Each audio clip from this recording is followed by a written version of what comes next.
Bonsoir à tous, vous êtes les bienvenus dans NCI News.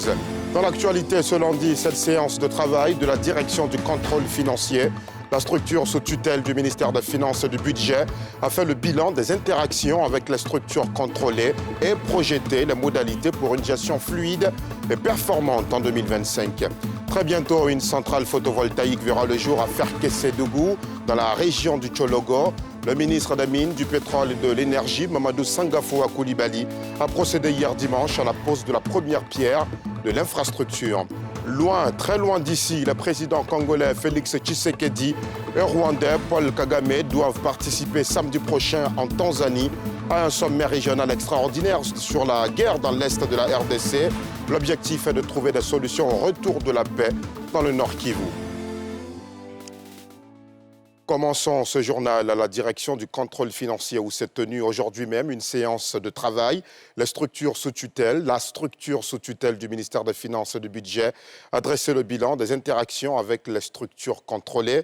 Elle a en outre projeté les modalités pour une gestion beaucoup plus transparente et efficace. C'est un exercice, vous le verrez, qui respecte la réforme budgétaire amorcée par l'UEMOA, et ce, depuis 2009. Le reportage de Nadia Ija et Eric Kimou. Faire un état des lieux des pratiques actuelles, identifier les défis et proposer des améliorations pour une exécution budgétaire plus efficiente. C'est l'objectif de ce séminaire, initié par la direction du contrôle financier. Durant environ 10 jours, ces représentants des ministères et les contrôleurs financiers, réunis en commission, vont se pencher sur les forces et faiblesses des pratiques budgétaires. À partir de cette année 2025, nous allons dans la gestion budgétaire orientée sur la performance. Ce que nous essayons de faire ici, c'est dès le début de l'année, de pouvoir fixer des objectifs adossés au budget qui est mis à la disposition des différents ministères, de sorte que durant toute l'année, nous puissions faire l'évaluation et à la fin de l'année pouvoir sortir un rapport d'évaluation de la performance de l'action des ministères. Donc ici, nous allons un peu plus dans la dimension performance. Un contrôle plus approfondi pour une meilleure optimisation des finances publiques. Entre autres éléments qu'on aura au terme de l'atelier, ça sera par exemple de pouvoir produire la somme des livrables qui sont promis par les différents ministères et identifier la localisation précise jusqu'au village. Parce qu'au contrôle financier, nous travaillons jusqu'au village de ces livrables-là, de sorte à ce qu'au terme de l'atelier et de la production des documents, chaque citoyen sache exactement ce qui est prévu pour lui durant l'année. Depuis ces dernières années, la Côte d'Ivoire s'est engagée à moderniser la gestion de ses finances publiques en adoptant les bonnes pratiques prônées par l'UEMOA à travers les différentes directives de 2009. La direction du contrôle financier a donc pour rôle de veiller à l'utilisation rationnelle et efficace des ressources de l'État en assurant entre autres le suivi et l'évaluation des performances budgétaires des ministères et en renforçant les outils de contrôle interne et les systèmes de gestion budgétaire. Très bientôt, à Ferkessé-Dougou, dans le septentrion ivoirien, sera installée une centrale photovoltaïque. Elle va coûter 41 milliards de francs CFA et aura une capacité de production de 52,42 mégawatts crête. C'est une grande avancée dans la transition de la Côte d'Ivoire vers les énergies propres. Le ministre des Mines, du Pétrole et de l'Énergie, Mamadou Sangafoua Coulibaly, a procédé hier dimanche à la pose de la première pierre de cette importante infrastructure. Le récit de Salif Yalekoué. Ferkessé-Dougou, chef-lieu de la région du Tchologo, dans le nord ivoirien. Cette localité va abriter bientôt une centrale photovoltaïque de 52 MW dénommée Ferké Solar. Ce projet, dont la première pierre a été posée dimanche, a pour objectif de fournir une énergie durable à la population de Côte d'Ivoire.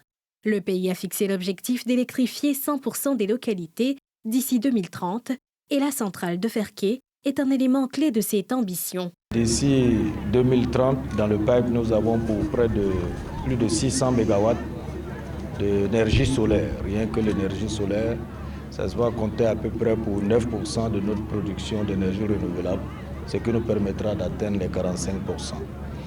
Donc, ce qui est important de souligner, c'est que la plupart de ces centrales pour lesquelles nous avons déjà signé des conventions et d'autres sont en cours de négociation, sont des centrales qui seront financées directement par des ressources privées. Il y a une autre centrale à Bondou pour laquelle nous allons poser la première pierre avant la fin de ce mois. Il y a une autre centrale qui est prévue à Korogo. Il y a une centrale qui est prévue à Kong. Il y a une qui est prévue à Katiola. Il y a une qui est prévue à Soubré.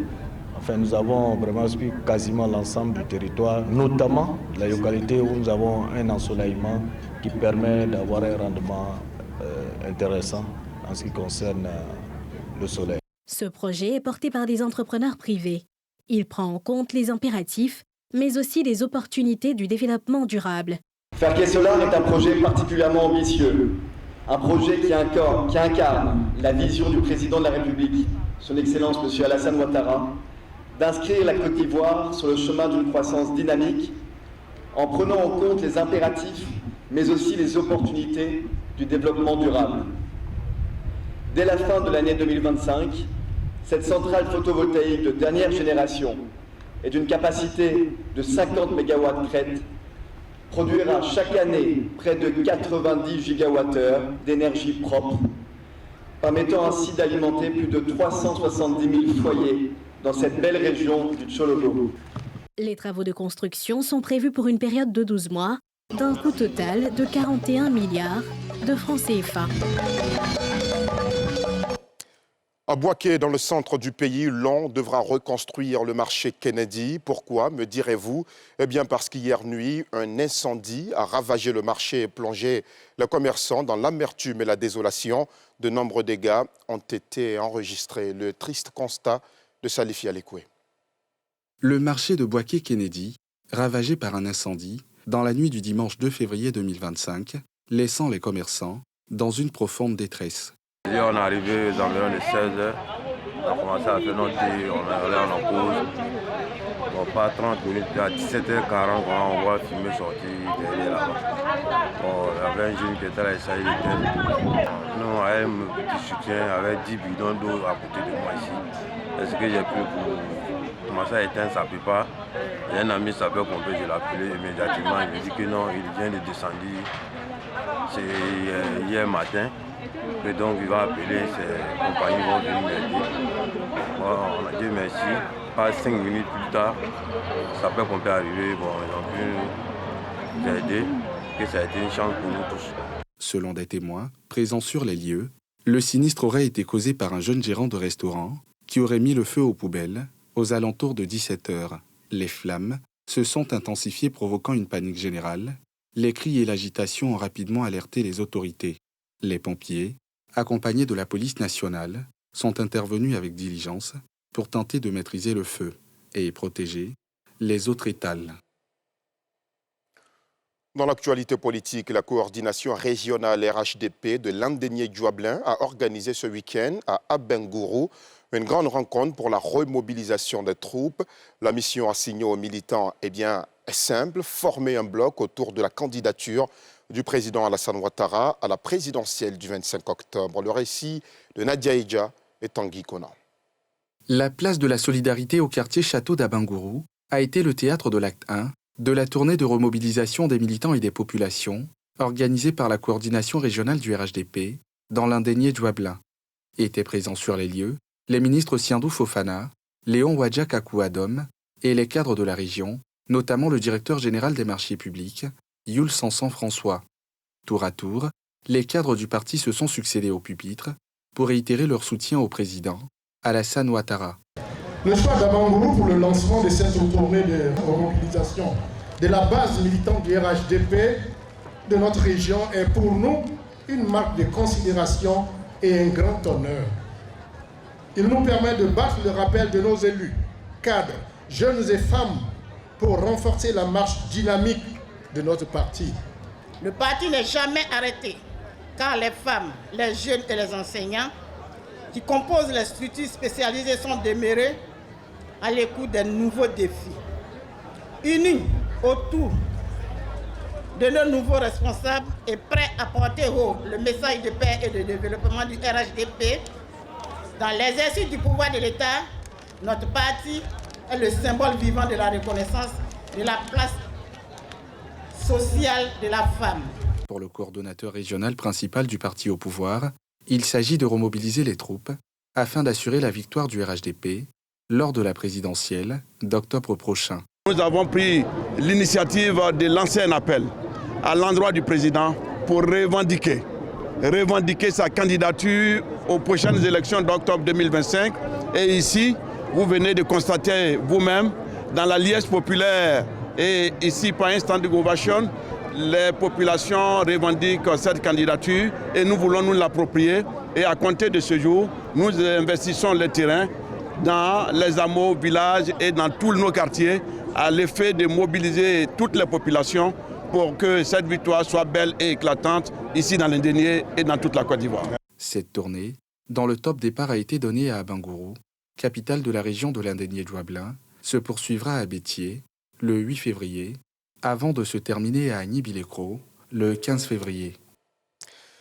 Le message était le même ce week-end à Méagui, dans le centre de la Côte d'Ivoire. L'association des cadres du Centre pour le développement du RHDP, conduite par Amédée Kouakou, a rencontré les militants et autres populations. Les cadres du RHDP et les autres membres ont rappelé les actions menées par le président Alassane Ouattara depuis son accession à la magistrature suprême. On retrouve Nadia Idja.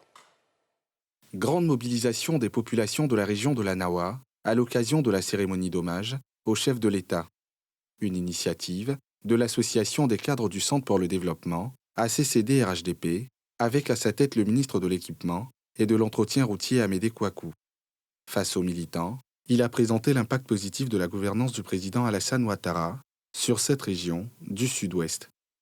Il s'agit en substance du reprofilage des voies, de l'augmentation du nombre de lycées et collèges et de l'amélioration de l'offre de santé.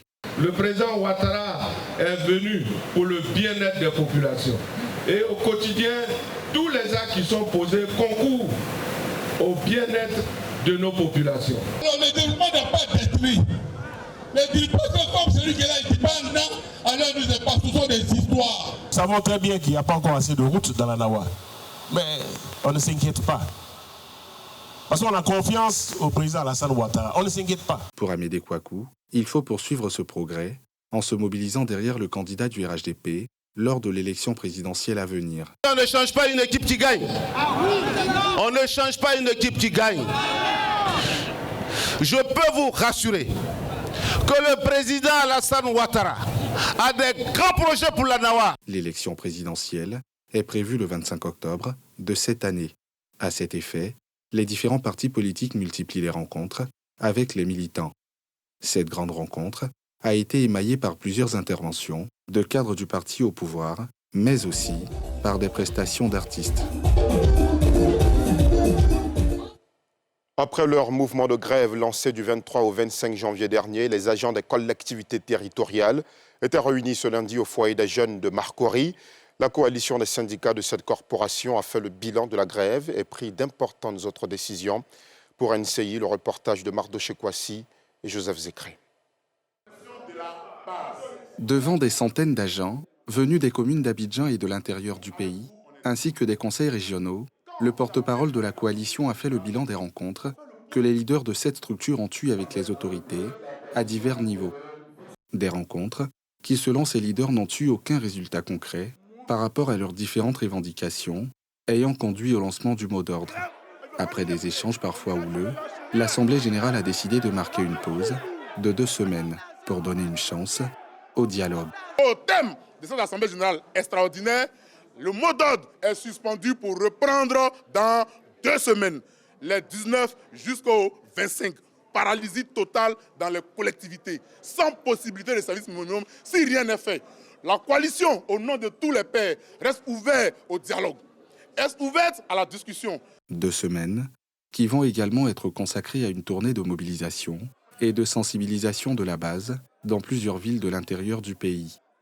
Pour rappel, les agents des collectivités territoriales réclament l'application des mesures sociales du gouvernement à leur corporation, ainsi qu'une prime de transport, le paiement intégral de l'indemnité de départ à la retraite et bien d'autres avantages.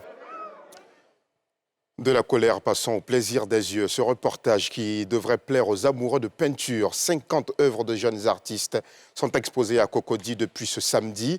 La première édition de l'exposition Toiles et Talents a ouvert ses portes sous les yeux de Françoise Remarque, la ministre de la Culture. Cette exposition met en lumière une dizaine d'artistes. Salif Yalekwe et Fulgence Kissiedou. Toiles et Talents, une exposition réunissant 10 artistes est ouverte depuis samedi à Abidjan-Cocody. Une opportunité pour ces jeunes artistes de se faire connaître. C'est des gens qui n'étaient pas connus.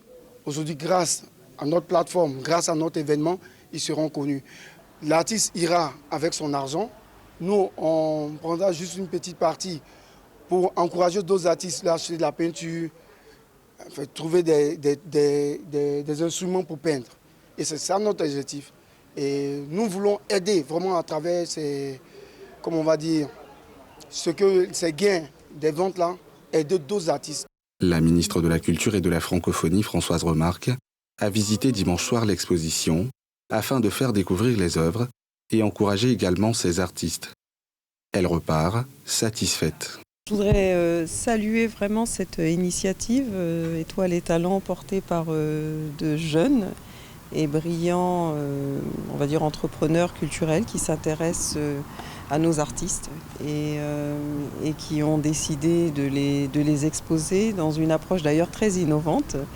L'innovation, vous savez, va être le mot-clé de cette année après le message du président de la République lors des vœux de fin d'année.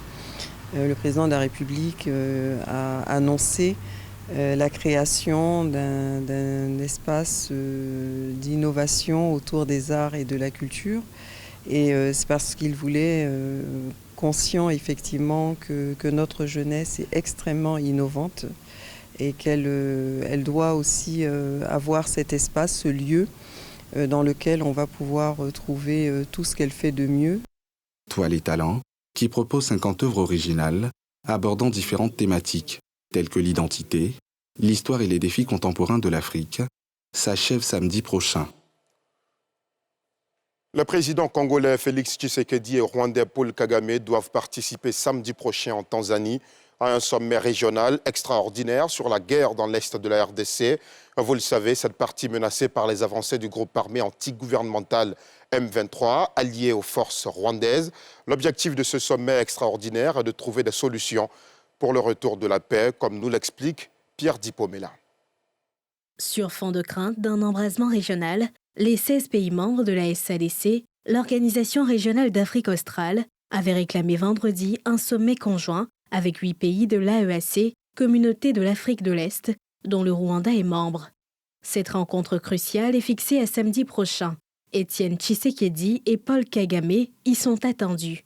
Depuis la prise de Goma la semaine dernière, au prix d'affrontements meurtriers et d'une dégradation d'une situation humanitaire déjà catastrophique, le M23 a avancé vers la province voisine du Sud Kivu, menaçant la capitale Bukavu. Le bruit des armes a cessé à Goma, mais la ville continue d'enterrer ses morts.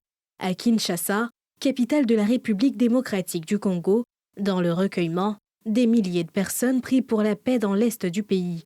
Pendant ce temps, plusieurs manifestants se sont rassemblés à Beni, à environ 350 km de Goma, dans le nord Kivu, pour dénoncer les exactions du groupe armé antigouvernemental M23 et exprimer leur soutien aux victimes des combats. Et voilà, c'est la fin de ce journal. Merci aux équipes techniques et de rédaction qui le fabriquent. Merci à vous aussi de l'avoir suivi. Dans quelques instants, sur NCI Sport avec Tia. Et ce soir, nous allons ensemble revivre le sacre des éléphants lors de la CAN 2023.